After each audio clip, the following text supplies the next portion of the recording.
pengembangan bioflok ya. Bioflok itu sangat bagus sekali dengan hasil yang sangat memuaskan gitu kan. Saya nggak kira nih, artinya dengan tadinya hanya 2 bioflok, tapi sekarang sampai dengan berapa? 10. Dan tadi lihat ikannya juga istilahnya diproduksi dengan bagus dan juga mau mulai packaging dengan bagus juga gitu kan. Artinya ini bisa juga artinya dimanfaatkan untuk istilahnya bagaimana kewirausahaan ke depan gitu kan. Artinya nih bahwa Laskarus ini sudah mengembangkan juga panen-panen yang artinya sudah dilihat sama warga gitu kan. Tinggal bagaimana juga memarketingkan, mempromosikan baik internet atau mungkin lain-lain lah gitu kan, melalui Jackpreneur gitu kan, untuk bagaimana bisa diperluas lagi pasarnya. Itu sih dari saya.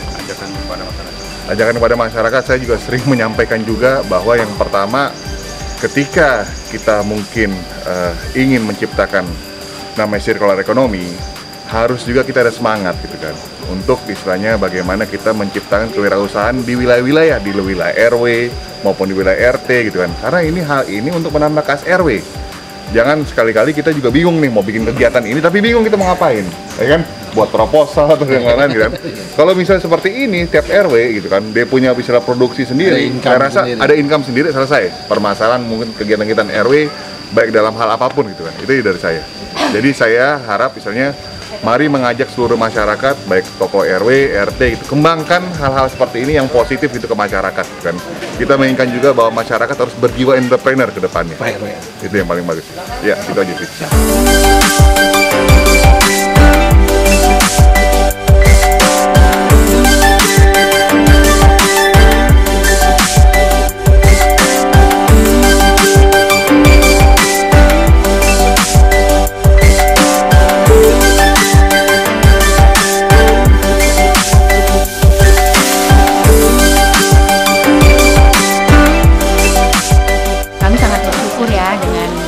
Kelompok ini, karena ini bisa menjadi salah satu contoh untuk kelompok-kelompok yang lain. Alhamdulillah kelompok Bina Muda Kreatif ini bisa mendapatkan CSR dari YBM Brilian BRI Regional Jakarta, dan ini salah satu bentuk budidaya yang perkotaan ya, di mana menggunakan sistem bioflok itu. Nah, sistem bioflok ini kan dalam arti kata bahwa memiliki lahan yang sempit tapi bisa menghasilkan produksi yang maksimal. Nah, itulah yang bisa dilakukan untuk budidaya di perkotaan atau urban fish farming ataupun urban farming. Harapan saya, kita sebagai pembina dari Sudin KPKP Jakarta Selatan, semoga kelompok ini terus berkembang dan menjadi contoh, menularkan kepada generasi-generasi muda yang lainnya, sehingga bisa membentuk satu kelompok yang seperti ini juga, dan itu bisa dikembangkan lagi dengan yang lainnya.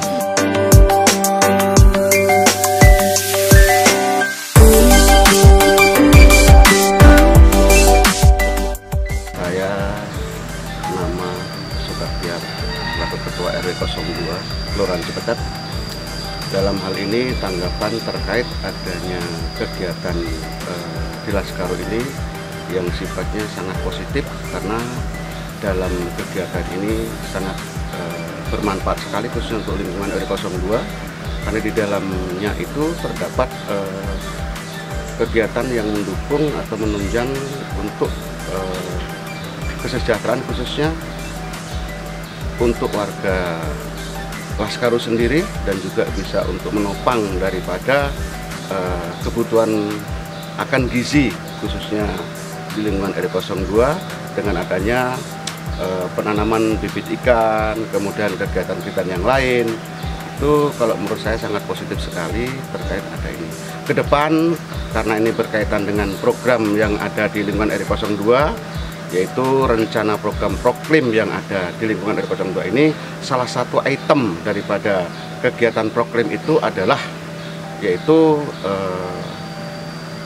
adanya Laskarus yang memang di dalamnya itu banyak sekali kegiatan yang memang bertujuan untuk lingkungan, terutama di sini ada pembibitan ikan, kemudian juga ada termasuk pembudayaan daripada lingkungan, dan yang rencananya juga akan digunakan untuk keseluruhannya untuk keperluan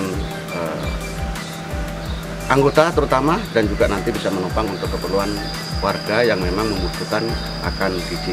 Dan ini juga kalau menurut saya dalam program proklim ini pun nanti kita akan kerjasama dengan lingkungan dan juga terkait dari kebutuhan gizi khususnya untuk menanggulangi adanya stunting di lingkungan khususnya di RW 02. Mungkin nanti kita bisa bekerjasama antara kelompok PKK, kemudian RT, RW, dan juga anggota daripada Laskaru sendiri. Nah, ini salah satu kegiatan yang sangat positif menurut saya. Jadi ke depan kami akan bekerja sama sesuai dengan bentukan proklim di sini. Kebetulan ketua dari proklim sendiri ini adalah diketuai oleh Bang Rudi, dan Bang Rudi sendiri adalah sebagai ketua Laskaru, sehingga ini udah sangat sejalan sekali menurut saya. Nah, itu harapan saya ke depan, kita kerjasama, yang penting semuanya ada tujuan kebersamaan dan untuk lingkungan. Saya rasa itu yang saya sampaikan dalam tanggapan saya terkait bagaimana untuk Laskaru sendiri yang ada di RW 02. Saya menyambut positif sekali. Terima kasih.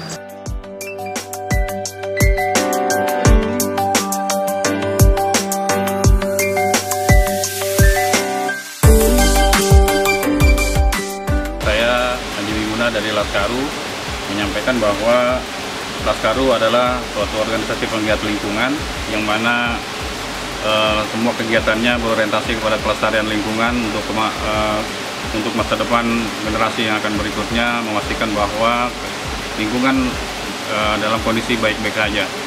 Laskaru dalam kegiatannya mengedepankan budaya bersih, budaya sehat terhadap lingkungan dan kualitas air di sungai, khususnya Sungai Kali Krukut.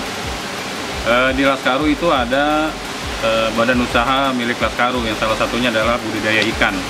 Nah, budidaya ikan ini kita fokuskan ke budidaya ikan nila, yang mana hasil dari penjualannya ini untuk membiayai kegiatan kita, juga memberikan penghasilan kepada anggota kita.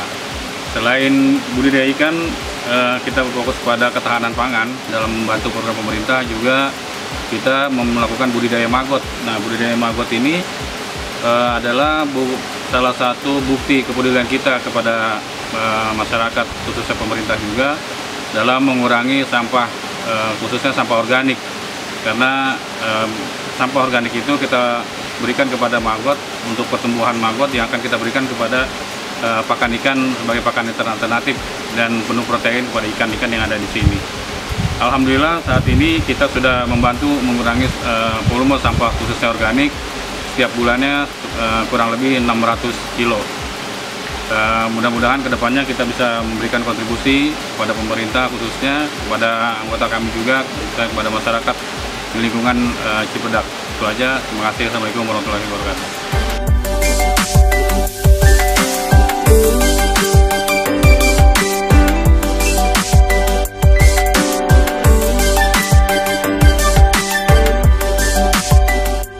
Kita berada di kolam biovlog Tani Muda Kreatif yang berada di Hutan Kota Palem Lestari, tepatnya di Sekretariat Laskaru. Kebetulan saya Mede sebagai pengurus daripada biovlog yang ada di sini. Kita punya 10 buah biovlog dengan diameter 4 meter. Yang kebetulan ini bantuan dari YBM Brilian Bank BRI. Seluruhnya fasilitas ini diberikan untuk kita kelola dan kita kembangkan di kelompok. Kelompok kita dulu bernama kelompok Tani Muda Kreatif. Sekarang karena sudah kita mereduksi dengan Pokdakan, jadi binaan daripada Dinas Sudin KPKP Jakarta Selatan menjadi kelompok Tani Mina Muda Kreatif. Jadi biovlog ini saya kembangkan untuk meningkatkan kebutuhan akan gizi buat khususnya lingkungan di sekitar mengenai kebutuhan gizi akan ikan. Jadi teman-teman di sini yang kebetulan memang pecinta lingkungan dan aktivis lingkungan, itu teknologi yang kita pakai itu biovlog. Contohnya ini adalah kolam bioblok kita. Ini bibit kita ukuran 7 cm. Ini baru kita tebar 1 minggu. Artinya dari tanggal 9 baru kita tebar. Ini rencananya akan kita besarkan selama 4 bulan kurang lebih. Jadi proses pembesaran itu selama 4 bulan. Masing-masing daripada bibit yang ada di diameter 4 ini kita tebarnya itu sekitar 100 sampai 150 per meter kubik. Jadi kita tebar padat. Bioblok di Jakarta itu sekarang mulai berkembang karena dengan terbatasnya lahan untuk budidaya, maka bioblok ini efektif. Jadi dengan kita sekali memberi air, jadi air ini akan irit. Jadi air, prosesnya itu air kita isi di bioblok ini, kemudian kita berikan vlog, yang nanti vlog itu fungsinya untuk tambahan makanan daripada ikan. Jadi vlog itu adanya kotoran ikan itu nanti diproses secara kimiawi ya, dengan bakteri Bacillus, tentunya bakteri yang menguntungkan. Jadi nanti kotorannya itu diurai menjadi gelembung-gelembung makanan. Jadi pakan pun kalau kita budidaya bioblok itu lebih efisien. Jadi 30% itu lebih hemat ketimbang kita budidaya konvensional. Nah, yang lebih unik lagi, kita menggunakan teknologi ini, blower. Mesin ini, ini adalah penghasil oksigen. Jadi bioblok itu harus wajib hukumnya itu ya harus ada oksigen. Untuk apa? Untuk memutar daripada kotoran-kotoran atau nitrit dari ikan ini, itu akan berputar. Jadi dia tidak mengendap. Jadi kalau dia mengendap itu nanti dia jadi racun karena mengandung zat yang berbahaya buat ikan. Kemudian ada di ujung sana itu kita punya mesinnya. Kita boleh lihat, kita pakai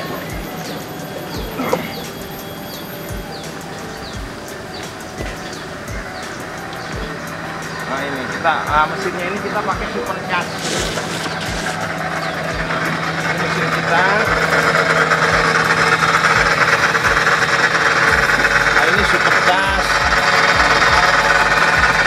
Untuk dinamonya ini 1,5 HP. Nah, ini yang menggerakkan angin. Ini tabung pengeluaran sekaligus peredam. Jadi instalasinya itu angin keluar dari situ. Nah, masuk lewat instalasi bawah. Kemudian nanti akan disalurkan nih angin-angin itu dari sini, pipa ini nih. Nah, ini nanti, ini oksigennya jadi dari sini. Nah, jadi fungsinya ini untuk mensuplai kebutuhan oksigen di bioblok ini. Jadi kalaupun tebar padat, ikan insya Allah dia bagus pertumbuhannya. Paling begitu kurang lebih mengenai budidaya bioblok. Setelah 4 bulan itu nanti ikan itu akan seperti ini dia.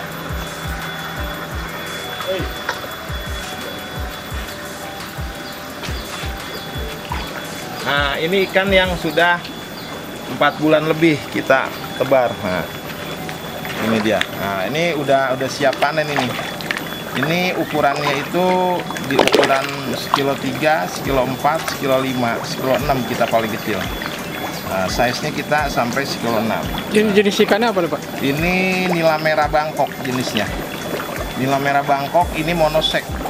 Dari bibit kita buat dia monosek. Jadi makanan itu nanti fokusnya buat pembesaran badan. Jadi enggak untuk perkembangbiakan. Nah, kalau ini udah siap panen, ya siap kita jual.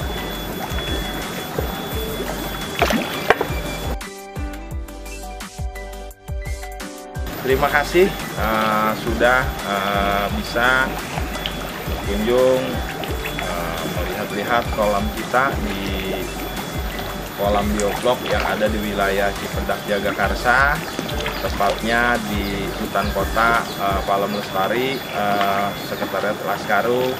Salam budidaya, salam lestari.